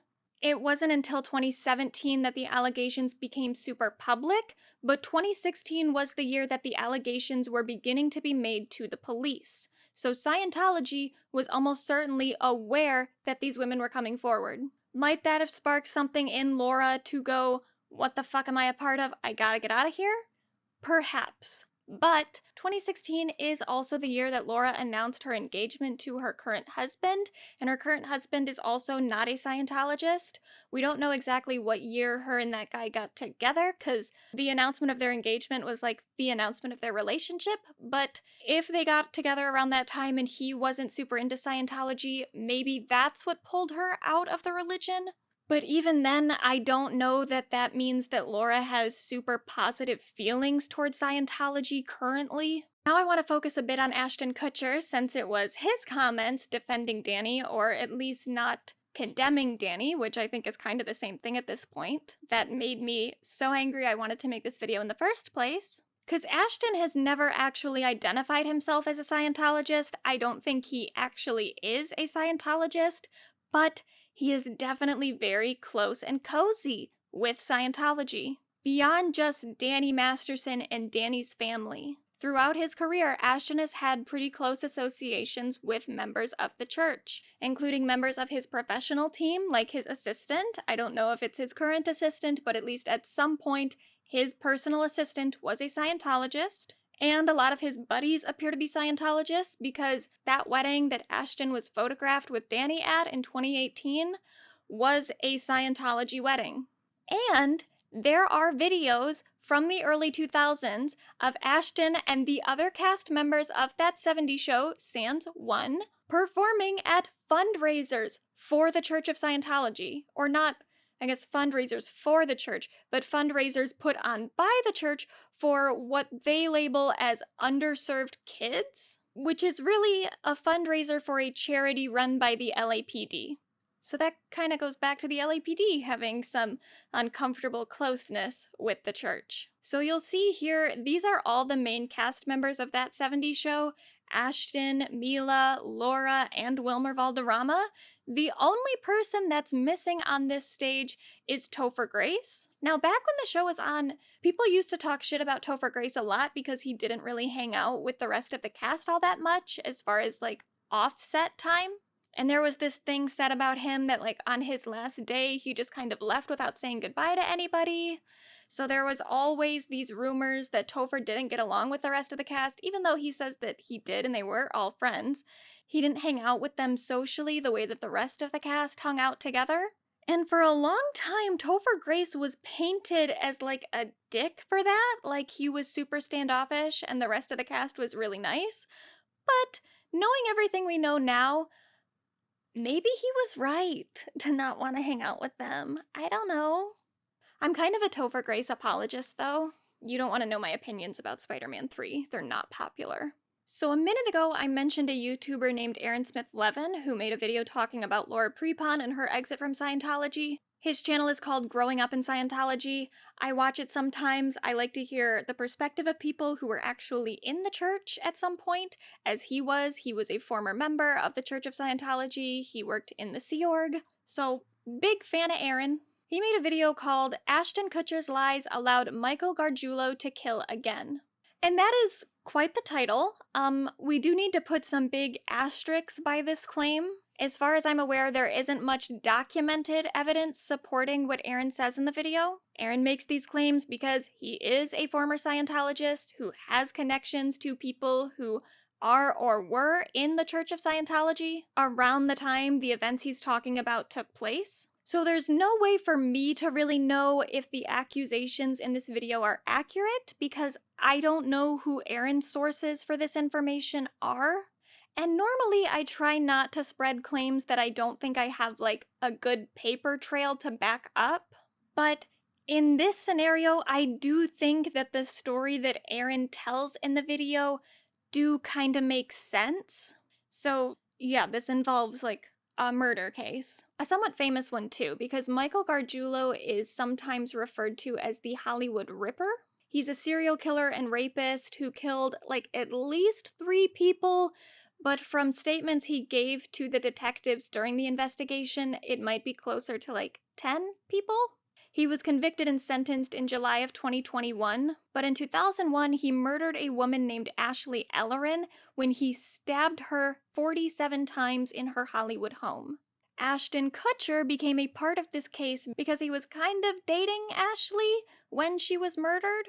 A lot of the stories reporting on this will refer to Ashley Ellerin as Ashton Kutcher's girlfriend. I don't think that they were ever actually boyfriend and girlfriend at the time. I think they had only gone on like a couple of dates, maybe not even like one official date. This might have been their first date. On this night that she was murdered, he was going to take her to a Grammys after party, but there's nothing to indicate that they were in a serious relationship. In fact, after the murder, another guy, I guess it was like her landlord or something, said that he had actually had sex with Ashley earlier that day, and that I don't bring that up just to get in Ashley's business, but I do just want it on the record that Ashley did not appear to be like tied down to Ashton whatsoever. And I say that because when the trial happened a few years ago, I think that Ashton's grief was really, really overemphasized in a lot of the reporting. I don't want to undermine what Ashton went through at all. I'm sure this entire event was traumatizing to him in some way. But this was like a 22-year-old girl. She was going to school for fashion design. People said that she really did want to like make a name for herself in the industry. So imagine being horrifically murdered at 22, and then for the rest of history after your murder, a vast majority of the news stories about you contextualize your entire life as the murdered girlfriend of a dude you went on a couple dates with. And everyone is talking about how sad it is for him that you were killed. So anyway, the story Ashton told to police, which was recounted across media outlets, has always been Ashton showed up to Ashley's house a few hours late for their date in the evening. He had called her a few times. The first time he just let her know that he was running late. She was like, okay, that's fine. Then he called her again. She didn't answer. He went to her house anyway. And he said, I knocked on the door, no answer. I knocked again, no answer. I tried the front door knob and it was locked. He said he went to the window because he thought it was odd that the lights were on. He said it looked like a bit of a mess, but he didn't think anything of it because she had just moved in, and he saw what he thought was red wine spilled on the carpet. He said, I wasn't alarmed because I knew I had just been at the housewarming party at her house, and that was kind of a college party. The red wine turned out to be blood, which was discovered after Ashley's body was discovered by her roommate the next morning. Ashton said that after he found out about Ashley's murder, he called the police because he was worried that his fingerprints were on the doorknob and he would be a suspect. So that's Ashton's story. Now, Aaron, in his video, proposes a different sequence of events. Through his previous connections at the Church of Scientology, Aaron says that what actually happened is this. As Ashton said, he did come to Ashley's house a little bit late, he knocked on the door, he attempted to open the front door, and he succeeded. He then saw Ashley's body on the floor and the entire crime scene. He freaked out, he ran out of the house, he went to his car, and he made a couple phone calls, none of which included the police. According to Aaron, Ashton called members of his team, which included members of the Church of Scientology, and he called Danny Masterson because Danny and Ashton were besties. Ashton's team advised him not to call the police because Ashton at the time was an up-and-coming actor in Hollywood, and they warned him that if he were to be the one to report the murder, his name would be attached to that situation forever. And whether or not he committed the murder, that would be pretty bad for his image. They told him just go about your night, go to the Grammys after party that you were going to take Ashley to, act like she just didn't answer your phone calls or answer the door, and pretend that nothing happened. And then, of course, the next morning, once the police report was actually made about Ashley's murder, then Ashton called the police and said that his fingerprints were on the door. They immediately told him that he was not a suspect and that he would be fine.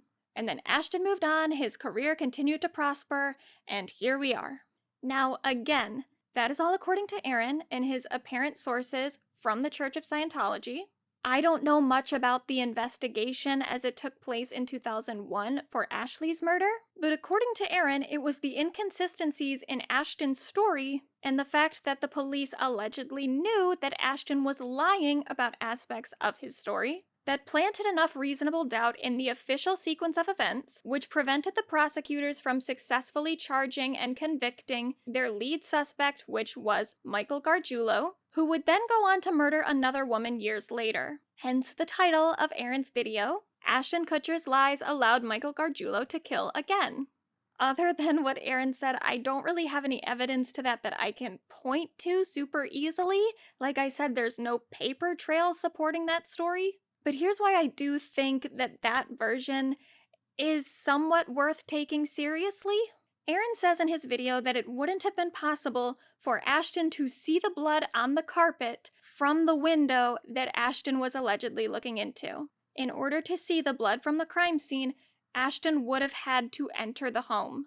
I can't say for sure that that's the case, but I did manage to find some photos from the crime scene and photos of what Ashley's house looked like around that time, along with the floor plan which outlined the crime scene that was shown in the court trial. And with all of that, I'm not going to say it's impossible for Ashton to have seen the bloodstains that he allegedly mistook as wine stains, but it is doubtful.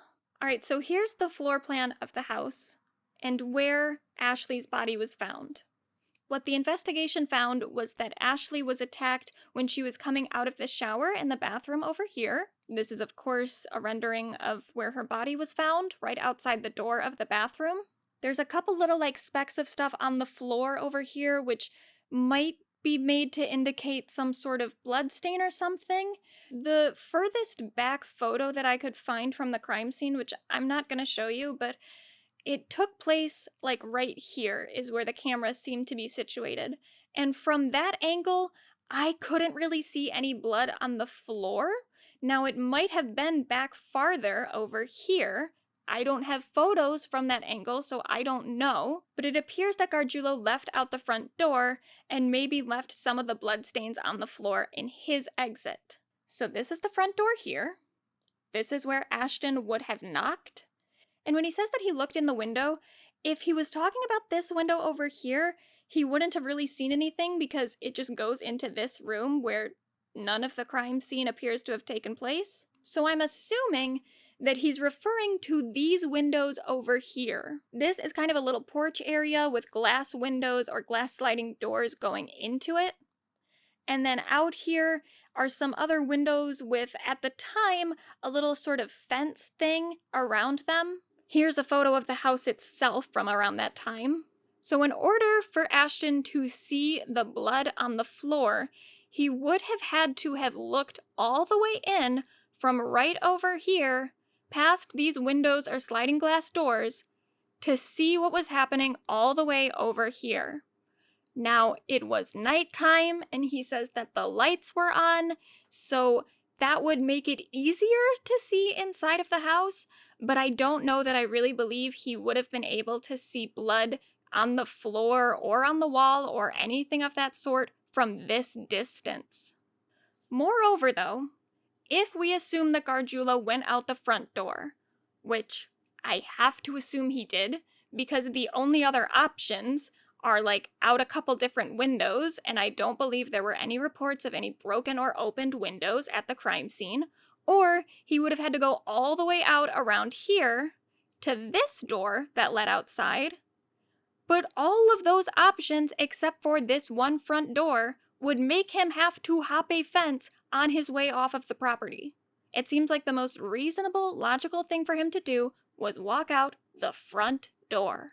And to that point, I don't know why, if Ashton did attempt to open the door, which he says he did, and his fingerprints were on the doorknob, why the door wouldn't open. Gargiulo left all the lights on. He also left the security gate open, but he apparently took the time to lock the front door on his way out of the murder scene. Not impossible, but unlikely. There are a couple of scenarios that could explain that door being locked, and maybe if there had been photos taken of the house from the angle that Ashton would have been looking at it from outside the window, maybe I'd be convinced that he did see those bloodstains from outside. But for sure, I think that Ashton trying to open the door, succeeding, and walking into the crime scene makes more immediate sense. And if that's true, then we still have to wonder why Ashton didn't call the police right away, which gives some credence to Aaron's story that he called his team, who instructed him to just go about his night as normal. Again, these are all just allegations, but if we entertain the idea that this story is true, it opens up two relevant points about Ashton Kutcher and his connection with Danny Masterson. Number one is that perhaps Danny's reluctance to speak out against Danny has less to do with his warm feelings toward Danny or his friendship with him, and more to do with a possibility that the church or Danny specifically just have something on him. It's possible that Ashton just doesn't want to make Danny or the Church of Scientology his enemy for that reason. They know too much about him, and stuff that could be pretty damaging to Ashton's reputation. The second thing we can take from that story is that Ashton Kutcher just fucking sucks.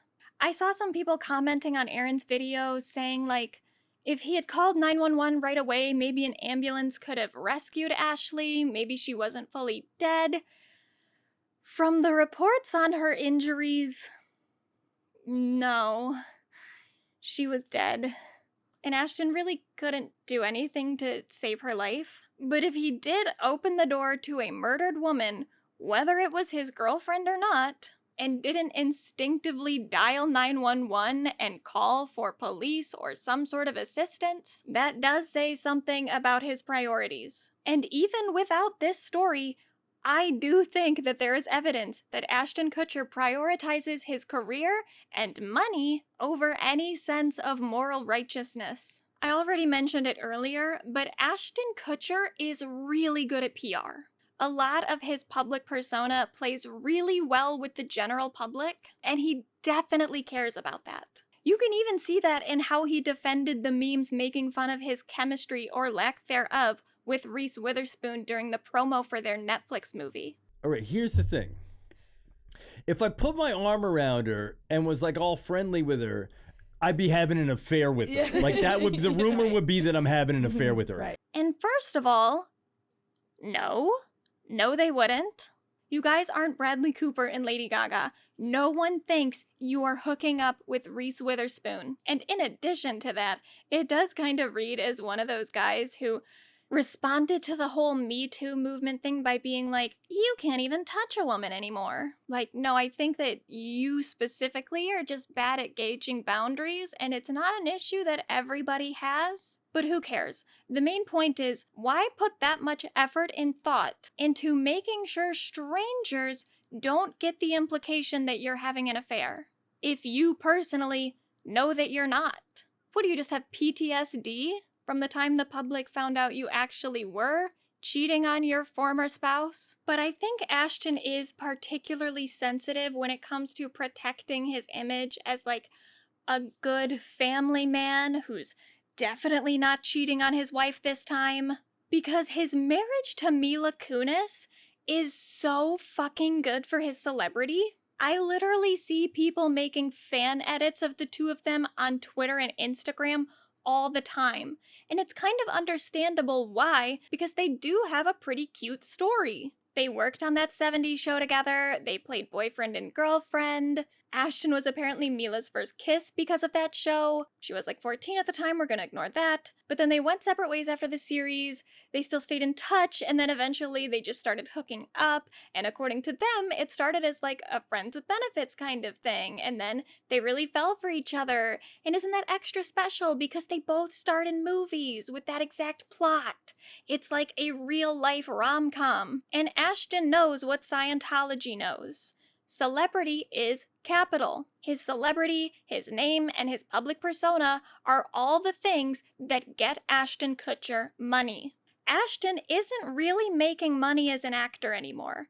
Obviously, he is getting paid for the roles that he takes, but that isn't his main source of income. Ashton is what is called a venture capitalist, meaning he makes money by investing his money into other people's companies, mostly tech startups, and some pretty successful ones too. He's invested in Shazam, Uber, Acorns, Airbnb, Skype, SoundCloud. But the one he's done maybe the most press for is one that he co-founded with his ex-wife Demi Moore, a nonprofit organization called Thorn. Thorn provides law enforcement with a software called Spotlight, which purportedly fights child sex trafficking, something that we all agree is bad. And how exactly Spotlight works, no one really knows. Thorn is not very forthcoming when talking about their technology, but Forbes did some probing and discovered that Spotlight scrapes the internet for advertisements selling sex in some way, then it enters the information it can gather from those ads into a database containing names, numbers, images, and payment details, not just of trafficked individuals and their traffickers, but also consenting sex workers. And because every successful product needs a good story behind it, the story for Thorn is that Demi Moore and Ashton Kutcher one night watched some documentary about sex slavery in Cambodia, and then when they discovered that sex trafficking also sometimes happens in the United States, because of course it does, they felt motivated to do something about it. You might have seen Ashton's moving speech in front of Congress that earned him a lot of support. And this is about the time when I start talking about politics that the internet trolls tell me to stick to my day job. So I'd like to talk about my day job. My day job is as the chairman and the co-founder of Thorn. We build software to fight human trafficking and the sexual exploitation of children. And that's our core mission. My other day job is that of the father of two, a 2-month-old and a 2-year-old. And as part of that job that I take very seriously, I believe that it is my effort to defend their right to pursue happiness and to ensure a society and government that defends it as well. Now, when the Department of Homeland Security called us and asked for our help and asked if we had a tool, I had to say no. And it devastated me. It haunted me. Because for the next 3 months, I had to go to sleep every night and think about that little girl that was still being abused. And the fact that if I built the right thing, we could save her. So that's what we did. And now, if I got that phone call from Greg, wherever you're at, the answer would be yes. And in many of Ashton's public appearances talking about Thorn, he touts the statistic that there are between 100,000 and 300,000 child sex slaves in the United States today. Issue is, that's not really true. Or at least there's no way to know how true it is. Obviously, we don't have super reliable statistics for human trafficking. It's pretty hard to quantify the amount of victims there are for a crime that only exists as long as it stays undetected. But those numbers had to come from somewhere, right? So the Village Voice looked into this claim, and full disclosure, the Village Voice owns Backpage, which is one of the largest classified advertising sites next to Craigslist, and plenty of those classified ads feature individuals who are selling sex in some way. So the Village Voice definitely has a dog in this fight. They are not an unbiased source of information. But they did do some research, and they discovered that law enforcement records show that there were only about 8,263 arrests across America for child prostitution during the most recent decade. That's about 827 arrests per year. Now, not every trafficker gets caught, so of course, there are more than 827 incidents of child sexual exploitation per year.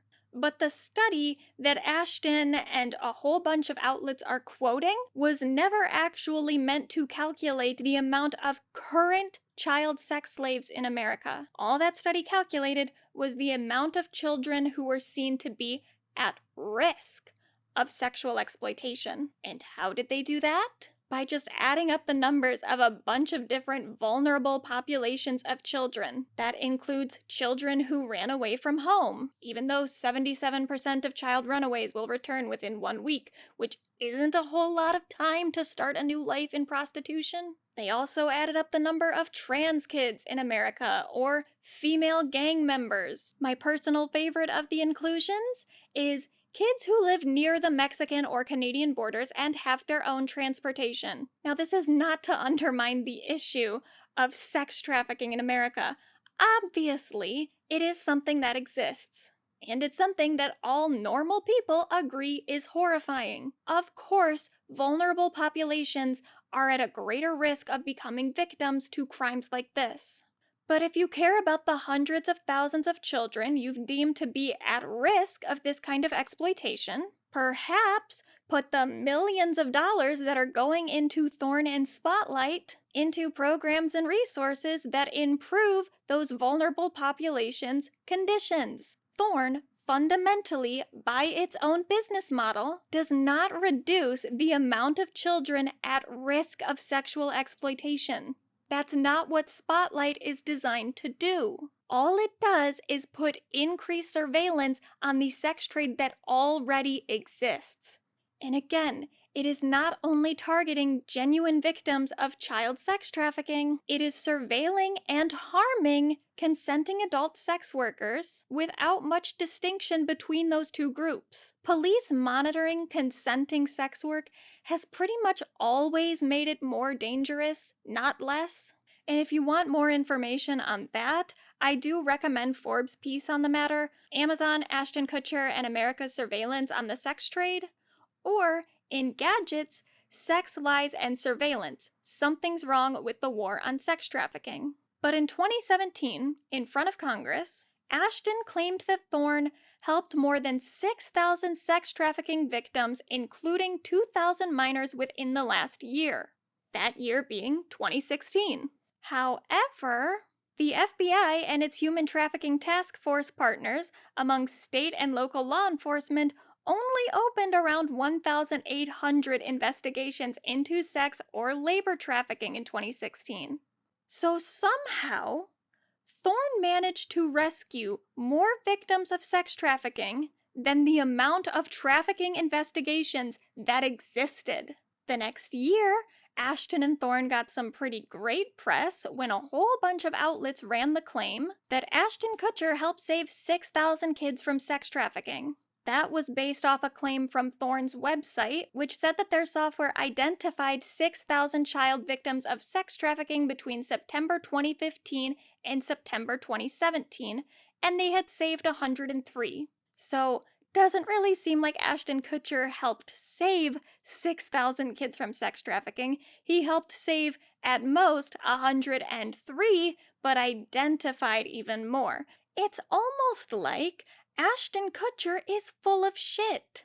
In his recent Esquire interview, the one that set this whole fucking video off, he said about his acting career in reference to the fact that he's now making way more money on different ventures. Now I can just worry about playing roles that I want to play, implying that all of the acting jobs he has now are some sort of passion project for Ashton. And I'm sorry, but I don't think that Netflix rom-com with Reese Witherspoon is a passion project. He's not taking these jobs because these are the roles that he loves. It's just brand upkeep. Keep playing the rom-com heartthrob. Make cameos in that 90s show. Star in new sitcoms like The Ranch, which features quite a lot of that 70s show cast members. Protect your power couple status with Mila Kunis. Keep good guy Ashton Kutcher in the public consciousness so that when you testify in front of Congress about how much sex trafficking enrages you as a father, and you do your little stupid Real Men Don't Buy Girls campaign, which completely undermines the problems of sex trafficking by trying to tie the issue to your manufactured brand of non-toxic masculinity, you can get public and private funding for your nonprofit that doesn't disclose its process, frequently lies to or misleads the public about its success, and gives police increased tools to surveil consenting sex workers without their knowledge. I don't know why you would do a campaign called Real Men Don't Buy Girls when you don't even give a shit that one of your besties rapes them. Is it because all of those women that he raped were adults at the time, that they're not technically girls to you? They no longer matter? Because not only do I believe that Ashton Kutcher knows that Danny Masterson committed those crimes and doesn't care enough to say anything about it, I think he might have been complicit in the effort to protect Danny from actually experiencing the consequences of his actions. So March of 2017 is when the first reports of the allegations were published. They were published by the Underground Bunker. 10 days later, the Underground Bunker published another report talking about the apparent atmosphere on the set of The Ranch, which starred Danny Masterson and Ashton Kutcher. And the Underground Bunker wrote, "Our source tells us that the feeling on the set was pretty tense as our stories were being talked about when Masterson was out of earshot. Our sources said the atmosphere on Friday was not only a little bizarre because of the birthday, it was Danny's birthday, but also because Masterson had dialogue that was typically filled with sexual innuendo, which is par for The Ranch." Now, the Underground Bunker posted a few photos from that script, and guess who's mentioned for some reason in the dialogue? Motherfucking Steve Miller. But so that's all in March of 2017. Then in November, the Huffington Post started to get on the story. And the author of one of their articles said that Netflix was aware of the allegations against Danny, but had made no decisions about whether or not to fire him. Then after the Huffington Post started to publish articles about Danny Masterson, a former production assistant on the show who worked for about 3 seasons named Nick Olszewski said he reached out to his former boss Melanie Patterson, wife of James Patterson, who was the executive producer on The Ranch, and told her that he had information relative to Danny Masterson's case. Olszewski said that he always liked Danny and he was really friendly to him while he worked there, but there were a few things that he witnessed that in hindsight he thought might have kind of supported the allegations against him. So he said at one point he heard Danny going external on someone on the phone in his dressing room after rehearsal when he thought everyone else was gone. He said, "I was going through the halls and stopped to listen because he was so angry, speaking so violently. It was out of character, or so I thought at the time." He also said that there was one day that Danny was talking with Alicia Cuthbert, one of the actresses on the show, and Danny was giving Alicia and her friends a crash course in how to avoid getting roofied. Olszewski said, "I thought it was strange how he knew so much about it." He also said that Danny once confided in him that he used to get so drunk he would wake up in the park and have no idea what happened the night before, and that he went through a phase like that. That one to me is a little bit less compelling as far as Danny's behavior indicating that he might have raped people, you know? I mean, people get drunk and forget where they are all the time, and often don't assault people while they do it. But I guess it does indicate that Danny had a bit of a wilder side than what he was portraying currently. Anyway, Olszewski said that after he read stories about Danny in the press, he recalled how Danny made his girlfriend so uncomfortable with his disregard for her personal space. He said he always kissed her on the cheek and touched her lower back even though they had only met a handful of times. So after reading the Huffington Post articles, Olszewski, as a normal reaction that a decent person would have, decided that he wanted to reach out to Melanie Patterson and tell her about the things that he witnessed that might corroborate the alleged victim's depiction of Danny as a little different from the person that he publicly portrays himself as. So he reached out to Patterson on November 3rd and sent her an email saying that he had information relative to Danny's case, and of course he wanted to volunteer information that would be kind of damning to Danny and support the women who were coming forward with allegations of rape and abuse. But that's not how Patterson seemed to take the email, because right after that, Olszewski said that he got a text from Danny, which the Underground Bunker has posted a screenshot of, which said, "Yo, my bro, just finished run through. Mel told me earlier you hit her up with info to help me with this bullshit I'm dealing with. What you got?" Patterson then emailed Olszewski and said that someone else was going to be contacting him and said, "Our guy who's gathering information is going to reach out with you. His name is Andrew." Then that same day, Olszewski got a text from a man named Andrew. Olszewski responded to him and said, "What is your last name and job title? I would only discuss this in person with a third party present." Andrew responded, "Discuss what?" Olszewski, Masterson. Anderson said, "Not following. Do you have info to help Masterson?" So Olszewski looked up the phone number and discovered that Andrew, the person that Melanie Patterson referred to as our guy who was gathering information about Danny, was actually Andrew Brettler, an attorney who worked for Marty Singer, the entertainment lawyer who had been representing Danny Masterson. So I don't know what sort of, if any, investigation Netflix was running in regards to the allegations against Danny. Maybe they had no idea that Andrew Brettler was being referred to as our guy by Melanie Patterson, but it's definitely more than a little sus that one of the producers on the ranch was referring to Danny's own legal team as their guys who was gathering information about Danny's case. They were not looking for impartial information. They were not looking for anything that could be damaging to Danny. They were looking to help Danny. Which makes sense, because Danny was also a producer on the ranch. As was Ashton Kutcher. I don't know anything about Ashton's particular involvement in this entire ordeal, but it definitely seems like the people who were working behind the scenes at the ranch were rallying around Danny to support him, and actively trying to get information that could help him rather than hurt him, or reveal the actual truth of what had happened. At the very least, Ashton definitely knew what was going on and was complicit in it. He didn't do anything to stop it that we know of, and he's still currently saying that he doesn't know whether or not Danny is guilty. He does, because anyone who knows anything about these allegations knows that Danny is guilty, because that's what all the fucking evidence supports. But they don't want that evidence. They want the information that's going to help Danny. And in fact, despite Esquire's claim that Danny was let go from the Netflix show immediately after the allegations became public, he actually wasn't let go until December, after one of the accusers confronted a Netflix CEO at a soccer game and asked, "Why haven't you fired Danny?" To which the executive responded, "Because we don't believe the allegations." That executive did not know that they were talking to one of the accusers at that time, and Netflix, of course, had to fire that executive after that story became public, and shortly after that, they fired Danny as well. And of course, they only did that because of the bad press they were getting for keeping Danny on the show, which they had been doing for months after the allegations became public. And all of this kind of begs the question, why?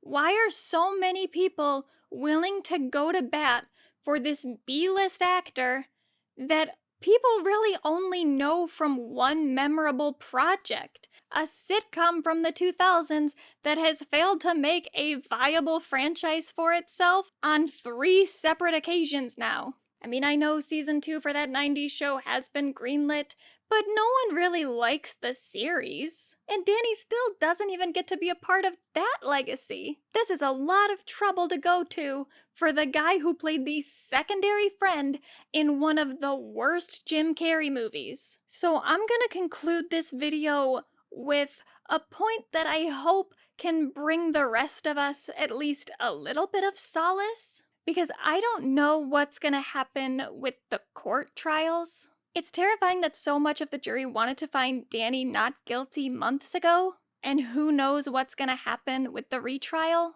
I think a decent section of my audience is well aware that justice in the court system depends largely on the evidence that's deemed admissible, and that depends largely on the decisions and the biases of judges and courts themselves. And verdicts depend largely on the performances of each respective side within the court. Danny's current legal representation is wildly successful. His attorney, Marty Singer, has defended many high-profile cases that involved some accusation of sexual assault or abuse, including people like Prince Andrew, Bill Cosby, Charlie Sheen, Ricky Martin. So, yeah, Danny might be found not guilty in the criminal trial, and I don't really know what's going to happen with the civil suit either. The fact that Scientology is legally considered a religion means that they do have some extra protections under the First Amendment. They have historically justified their abuse and harassment of people as just another part of their religious practices. So from a legal standpoint, there are plenty of ways that the church can get away with this. But at least in the criminal trial, I almost think it would be better for everyone involved, except for, I guess, Danny himself, for Danny to just be deemed guilty. Because a not guilty verdict would provoke a larger conversation in the culture. There isn't a huge amount of attention around this case currently, but there is a bit, especially from two very passionate groups of people. One being victims of sexual or domestic abuse, and the other being victims of cults or institutionalized abuse. Both of those groups see this case as representative for much larger problems. And neither really wants to see Danny Masterson or the Church of Scientology get away with this shit like so many other abusers have gotten away with similar crimes in the past. A guilty verdict at least puts this specific case to bed. You will piss off far fewer members of the general public by sending Danny Masterson to prison than you will by not doing that. Because Danny is just not that fucking famous or likable. There isn't a sizable amount of people rooting for him. There is just, at best, a sizable amount of people who don't realize what he's accused of. But even a good portion of those people know he's been accused of something. It's a part of the zeitgeist in a large enough way that Danny's reputation is effectively tarnished. And a not guilty verdict just isn't gonna fix that. Like, even look at the Depp v. Heard trial, which ended in a settlement, but much of the general public sees that trial as a win for Johnny in a legal sense. The jury, for the most part, sided with him. And yet, research has shown that Johnny Depp is actually less popular and less people like him after the trial than before. Because by bringing this case to a public forum, he brought attention to a lot of stuff that he probably shouldn't have brought attention to for his own reputation's sake. Similarly, if Danny tries to make a total return to the entertainment industry, that's gonna prompt a lot of people who aren't currently aware of the details of what he's accused of to start looking into it. And looking into it makes a lot of people, more than just Danny Masterson, look really, really bad.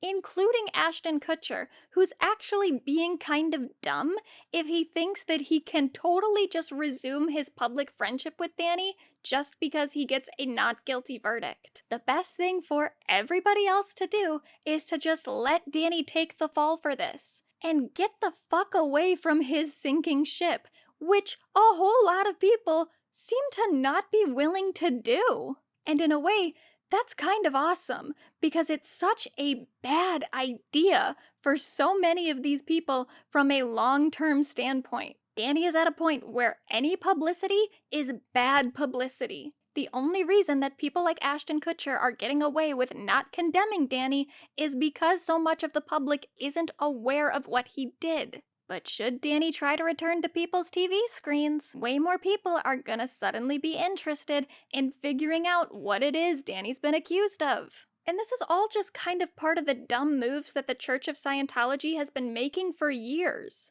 Their fair game tactics have worked in silencing victims in the short term, because it freaked a whole bunch of people out and intimidated them into submission.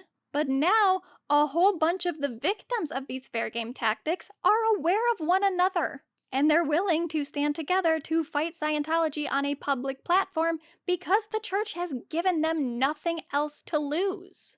And sure, it's been super helpful for the Church of Scientology to have really high-profile public figures within their membership, like Tom Cruise or John Travolta, because those people give the church some useful publicity. But in courting all those celebrities, they also made the circumstances that have led to things like Leah Remini and the aftermath.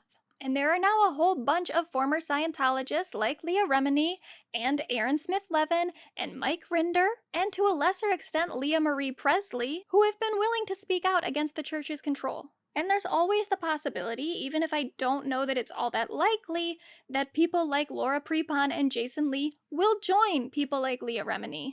The Church of Scientology has set themselves up to have an army of people who are really pissed off at them and have a lot of damning information. And it definitely doesn't help their cause that so much of their membership already has a public platform. Over the last few years, there have been a lot of news stories that don't make me super optimistic about the future of our society. But one thing that I think a lot of us have to look forward to is that I do think the Church of Scientology will fully collapse within my lifetime, and the fallout from that is going to be pretty massive, which will be super fun to watch, and sobering and sad in some ways, but also fun. And I'll bet that this Danny Masterson saga is gonna play a pretty significant part in all of that. No matter how long it takes or how these court cases turn out, this is still just another straw on the proverbial camel's back, which will eventually be broken. So in conclusion, fuck Danny Masterson, fuck the Church of Scientology, fuck Ashton Kutcher, fuck Laura Prepon for now, though I'll give her a minute to think about it. Fuck Esquire, I guess. And long live Leah Remini, and for no particular reason, Topher Grace. Okay, bye.